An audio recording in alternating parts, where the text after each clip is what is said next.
Hello दोस्तों, S Y study point के YouTube channel पे आपका बहुत बहुत स्वागत है। मैं आज भी इस वीडियो में बात करने चल रहा हूँ महत्वपूर्ण युद्ध से संबंधित जानकारी। स्टार्टिंग से अभी तक जितने भी महत्वपूर्ण युद्ध लड़े गए हैं उनसे रिलेटेड कौन से ईयर में लड़ा गया था, किसके किसके बीच में लड़ा गया था, इसका विजेता कौन सा, इन सारी जानकारी को मैंने एक साथ कलेक्ट करके इस वीडियो के माध्यम से रखा है। तो चलिए स्टार्ट करते हैं। पहला युद्ध है हाइडे स्पीच का युद्ध। हाइडे स्पीच का युद्ध एंशियंट हिस्ट्री से दो युद्ध बड़े इंपॉर्टेंट है, हाइडे स्पीच का युद्ध और कलिंग का युद्ध। अब पहला हाइडे स्पीच का युद्ध हुआ था 326 ईसा पूर्व। ईसा पूर्व को बीसी बोलते हैं। बीसी मतलब होता है ईसा मसीह के जन्म के पहले का जो टाइम था उसको बीसी बोला जाता है, और ईसा मसीह के बाद का जो टाइम है उसको एडी या हिंदी में ईस्वी बोला जाता है। इस बारे में भी मैं वीडियो आगे चल के बनाऊँगा किसी दिन, तो उसमें आप डिटेल में पूरा चर्चा इस बारे में करूँगा। फिलहाल अभी आप जानिए ईसा मसीह के जन्म के पहले को बीसी और उसके बाद को एडी बोलते हैं। तो ये जो दोनों युद्ध लड़े गए हैं ईसा मसीह के जन्म के पहले की बात है। सिकंदर और पंजाब के राजा पोरस के बीच युद्ध लड़ा गया था जिसमें सिकंदर विजयी हुआ था। सेकंड नंबर पे है कलिंग की लड़ाई। कलिंग की लड़ाई भी बहुत इंपॉर्टेंट एंशिएंट हिस्ट्री से बनती है। 261 बीसी में लड़ा गया था ये, और सम्राट अशोक ने कलिंग पर आक्रमण किया था जिसमें बहुत ज़्यादा रक्तपात होने के कारण सम्राट अशोक का हृदय परिवर्तन हो गया और वो कभी युद्ध न करने का निर्णय ले लिए। ठीक है, कहाँ पे? कलिंग की लड़ाई में। तीसरा मैंने रखा है सिंध की लड़ाई। सिंध की लड़ाई को ही अरबों का भारत पर पहला आक्रमण माना जाता है जो कि 712 ईस्वी में हुआ।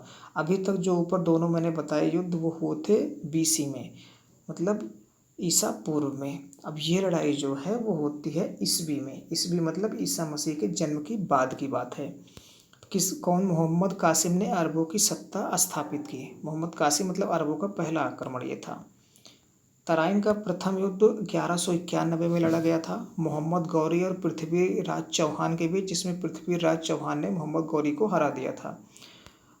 तराइन का दूसरे युद्ध की बात करते हैं। दूसरे युद्ध की बात करते हैं हम तो 1192 ईस्वी में लड़ा गया था मोहम्मद गौरी और पृथ्वीराज चौहान के बीच, जिसमें इस बार मोहम्मद गौरी की विजय होती है। और इसमें जो है वो मोहम्मद गौरी का साथ जयचंद देता है, जिसकी वजह से पृथ्वीराज चौहान की हार होती है यहाँ पे। फिर चंदावर का युद्ध होता है। इस बार मोहम्मद गौरी जयचंद के ऊपर आक्रमण कर देता है। जिन्होंने पिछले युद्ध में इनका सहयोग किया था उन्हीं के खिलाफ ये आक्रमण था, और यहाँ पे जयचंद की हार हो जाती है और उसको वहीं पे मार दिया जाता है। पानीपत की पहली लड़ाई की अगर मैं बात करूँगा तो 1526 ईस्वी में हुई थी। मुगल शासक बाबर और इब्राहिम लोदी के बीच। लोदी वंश का अंतिम शासक जो था वो इब्राहिम लोदी था। इसी को हराकर बाबर ने मुगल साम्राज्य की स्थापना की थी यहाँ पे। ठीक है, किस लड़ाई में? पानीपत के पहली लड़ाई के बाद। फिर उसके बाद में हुआ खानवा का युद्ध। खानवा का युद्ध 1527 ईस्वी में हुआ था। बाबर ने राणा सांगा को पराजित किया था। फिर उसके बाद में घाघरा का युद्ध हुआ। घाघरा का युद्ध जो है 1529 ईस्वी में हुआ था। बाबर ने महमूद लोदी के नेतृत्व में अफगानों के ऊपर आक्रमण किया था। ये जो तीनों युद्ध आपको मैंने बताया ये बाबर द्वारा लड़े गए थे। और ये चौसा का युद्ध है। चौसा का युद्ध भी बड़ा इंपॉर्टेंट है। 1539 में लड़ा गया था। शेर शाह सूरी ने हुमायूं को हराया था।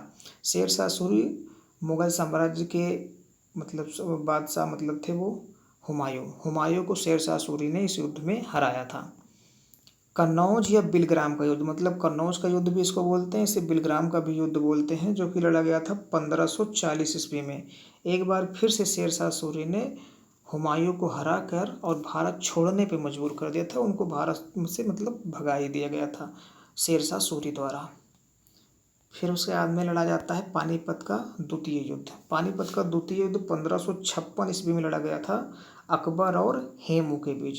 हेमू को भारत में लास्ट हिंदू शासक बोला मतलब माना जाता है हेमू को, जो कि पानीपत के द्वितीय युद्ध में अकबर द्वारा हार गया था। फिर तालीकोटा का युद्ध की बात करते हैं। 1565 ईस्वी में लड़ा गया था। इस युद्ध में विजयनगर साम्राज्य का अंत हो गया। 1565 में लड़ा गया था तालीकोटा का युद्ध। हल्दी घाटी का युद्ध 1576 में लड़ा गया था अकबर और राणा प्रताप के बीच। इसमें राणा प्रताप की हार हुई थी, अकबर की यहाँ पे जीत हो गई थी हल्दी घाटी के युद्ध में। बड़ा पॉपुलर युद्ध ये भी है।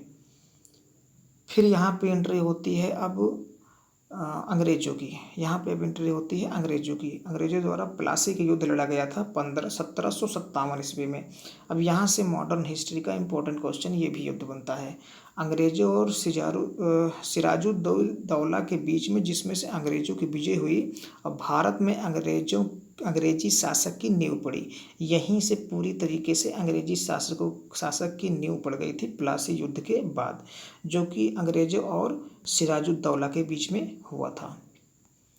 फिर उसके बाद में होता है वांडीवास का युद्ध। वांडीवास का युद्ध 1760 में होता है।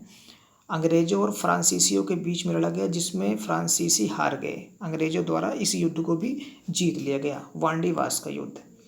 फिर उसके बाद में होता है पानीपत की तीसरी लड़ाई 1761 ईस्वी में। इसमें अहमद शाह अब्दाली और मराठों के बीच इसमें अहमद शाह अब्दाली और मराठों के बीच हुआ था, जिसमें अहमद शाह अब्दाली की जीत हुई थी। ये बाई मिस्टेक यहाँ पे प्रिंट हो गया है, फ्रांसीसियों से इसमें कोई मतलब नहीं था किसी का, ठीक है। अब उसके बाद में बात करते हैं बक्सर का युद्ध। बक्सर के युद्ध की मैं बात करूं तो 1764 में हुआ था। अंग्रेजों द्वारा यह दूसरा युद्ध था। पहला प्लासी का 1757 में और ये दूसरा बक्सर का युद्ध 1764 में लड़ा गया। अंग्रेजों और शुजाउद्दौला, मीर कासिम और आलम द्वितीय, ये संयुक्त रूप से, मतलब शुजाउद्दौला, मीर कासिम और आलमगीर शाह आलम द्वितीय, ये तीनों और एक तरफ अंग्रेज, इनके बीच में लड़ा गया। लेकिन फिर भी इन तीनों की हार हुई और एक बार फिर से अंग्रेजों की विजय हुई। अब यहाँ के बाद से अंग्रेजों ने पूरी तरीके से अपनी पकड़ मजबूत कर ली भारत पे, बक्सर के युद्ध के बाद से। फिर प्रथम आंग्ल मैसूर युद्ध होता है 1767 से 69 ईस्वी में, जो समाप्ति होती है मद्रास की संधि के साथ। हैदर अली और अंग्रेजों के बीच हुआ, जिसमें हैदर अली जीतता है और अंग्रेजों की यहाँ पे हार होती है प्रथम आंग्ल मैसूर युद्ध में। फिर होता है द्वितीय आंग्ल मैसूर युद्ध 1780 से 84 के बीच में, जो कि बंद होता है मैंगलोर की संधि के साथ। हैदर अली और अंग्रेजों के बीच हुआ, जो अनिर्णित पे छूटा, मतलब यहाँ पे कोई निर्णय नहीं निकला, दोनों के साथ कॉम्प्रोमाइज समझौते के साथ मैंगलोर की संधि हो गई। फिर तृतीय आंग्ल मैसूर युद्ध होता है 1790 से 92 के बीच में, जो समाप्ति होती है श्रीरंगपट्टनम की संधि के साथ। टीपू सुल्तान और अंग्रेजों के बीच लड़ाई संधि के द्वारा समाप्त होती है। टीपू सुल्तान और अंग्रेजों के बीच में तृतीय आंग्ल युद्ध लड़ा गया था, जो कि ये भी समझौते के साथ श्रीरंगपट्टनम की संधि के साथ समझौता हुआ और ये युद्ध समाप्त कर दिया गया। लास्ट आंग्ल मैसूर युद्ध, मतलब चौथा आंग्ल मैसूर युद्ध 1797 से 99 के बीच हुआ था। टीपू सुल्तान और अंग्रेजों के बीच हुआ, जिसमें टीपू सुल्तान हार गया और मैसूर की शक्ति का पूरी तरीके से पतन हो गया यहीं पे। ये लास्ट मैसूर युद्ध, आंग्ल मैसूर युद्ध है, ठीक है। यहीं से मैसूर शक्ति का पूरी तरीके से पतन हुआ, उस पर पूरी तरीके से कंट्रोल अंग्रेजों का आ गया। फिर चिलियान वाला युद्ध हुआ 1849 ईस्वी में। ईस्ट इंडिया कंपनी और सिखों के बीच हुआ, जिसमें सिखों की हार हुई। ईस्ट इंडिया कंपनी फिर अब लगातार पूरे भारत में ये युद्ध के माध्यम से परचम अपना गार्ड में लहराती हुई चली जा रही थी। अंग्रेज मतलब ईस्ट इंडिया कंपनी, ठीक है। अंग्रेजों का पूरी तरीके से भारत पे पकड़ और मजबूत होती जा रही थी। भारत और चीन के बीच युद्ध हुआ था 1962 में। चीनी सेना द्वारा भारत के सीमा क्षेत्रों पर आक्रमण, कुछ दिन तक युद्ध होने के बाद एक पक्षीय युद्ध विराम की घोषणा, भारत को अपनी सीमा के कुछ हिस्सों को छोड़ना पड़ा था। एक तरीके से अगर माना जाए तो इसमें चीन मजबूत रहा था, इसमें भारत को कुछ हिस्से छोड़ने पड़े थे अपने। भारत पाक युद्ध का समय है 1965 में हुआ था।